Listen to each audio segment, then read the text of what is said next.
I don't quit. I'm resilient. I own the number one skill, the number one talent required to eventually win. I already have. I can't quit. You'd have to kill me to get me out of chasing my dream, right?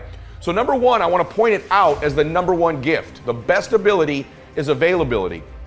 Do you have it? Have you decided to have it? Is it something you're going to possess the rest of your life?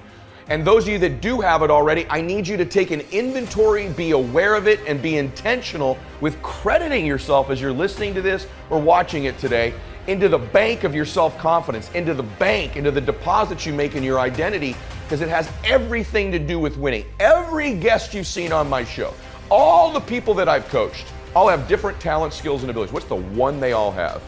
The ability to stay present, the ability to stay in the fight, to have not quit. You think, well, that's not a big deal. Really?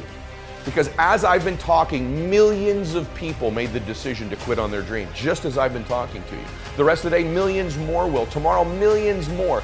Every day, literally millions of people quit on one of their dreams, their dream relationship, their dream business, their dream body. So quitting has become the number one habit in the world by people that end up losing. And I'm telling you, it happens every day, every second, everywhere. Just the fact that while I've been speaking, you're still after your dream, you're ahead of them. You don't give yourself enough credit, because eventually what I found, it looks like winning's this huge competition.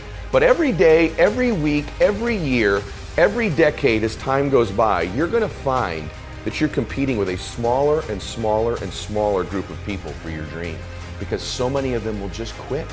And by the way, many of them that quit will possess talents, maybe even gifts you don't have. Their incredible ability with people, their incredible strength, their incredible brain, and they'll quit with all this giftedness, but you got the talent. You have to learn to distinguish between something that is a talent and a gift. You can develop skills, you can develop talents. Gifts are something you're born with, but the people that I see that win long term are the ones who develop the talents and skills required to win.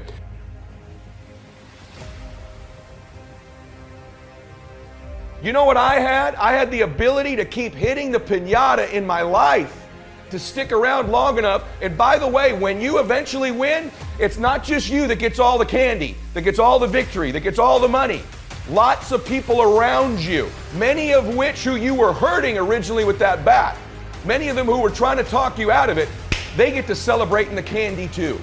My prayer for you is that you begin to think about this analogy. The piñata of your life, the piñata of your business, the piñata of your body. As you're swinging away, I'm here to tell you, even though it doesn't feel like it, you're getting closer to the candy. And if you can add more people to celebrate, it's okay that you feel disoriented. It's okay that it feels blinding and you don't know exactly what direction to go. Just like these precious babies with the piñata. It's okay that you miss it once in a while. It's okay that you get tired once in a while. But as long as you keep after it and you keep pounding away that compound effort of your pounding, I can promise you there's candy someday. And everybody around you will jump on it and celebrate. That's my wish for you today as you listen to me. Of all the skills I'm going to teach you, that I've taught you, and if you've not listened to my other shows, I teach you about listening, transfer energy, how to close, how to change your identity, how to live blissfully dissatisfied, how to unlock your success code, all of the very detailed things I teach. Today is the most important thing, is that as you learn all these skills, it'll help you with the blindness. Every single skill you learn, you'll see clearer and clearer and clearer.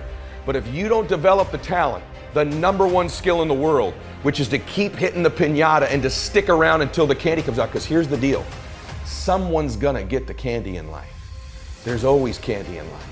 That piñata eventually always breaks down. Do you want to be the person who was there in the beginning, hitting as hard as you could and sacrifice it and maybe hurting the people around you and never get the candy?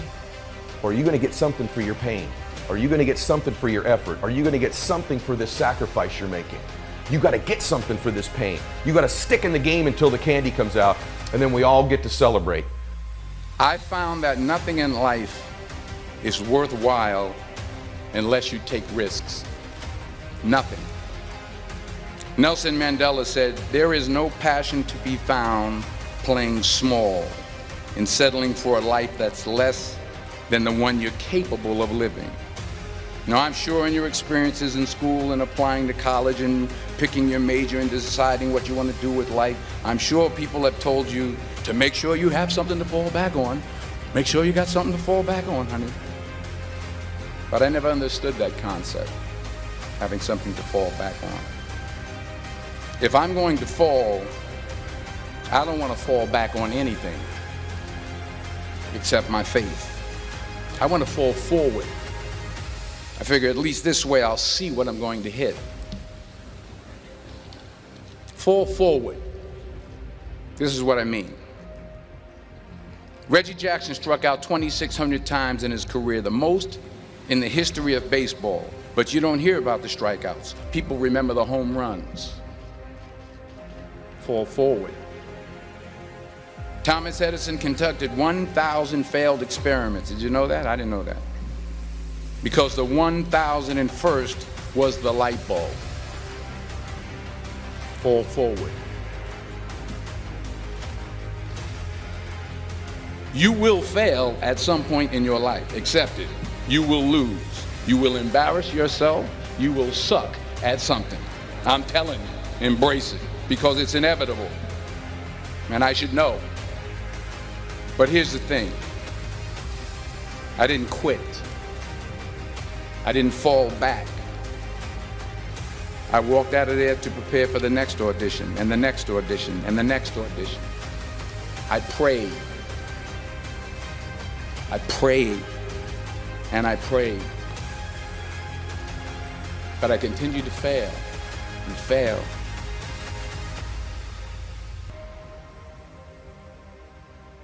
You'll see everything I'm talking about today. You'll see what I mean about taking risk or being willing to fail. Because taking risk is not just about going for a job.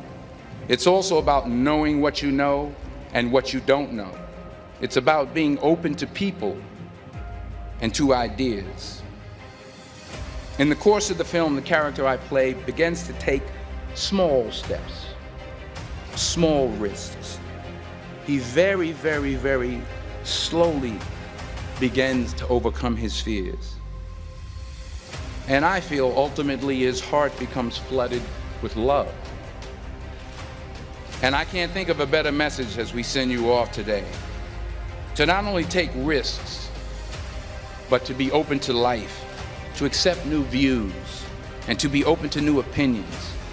To be willing to speak at a commencement at one of the best universities in the country, even though you're scared stiff. While it may be frightening, it will also be rewarding. Because the chances you take, the people you meet, the people you love, the faith that you have, that's what's going to define you. When you leave the friendly confines of Philly, never be discouraged, never hold back, give everything you got. And when you fall throughout life, and remember this, fall forward.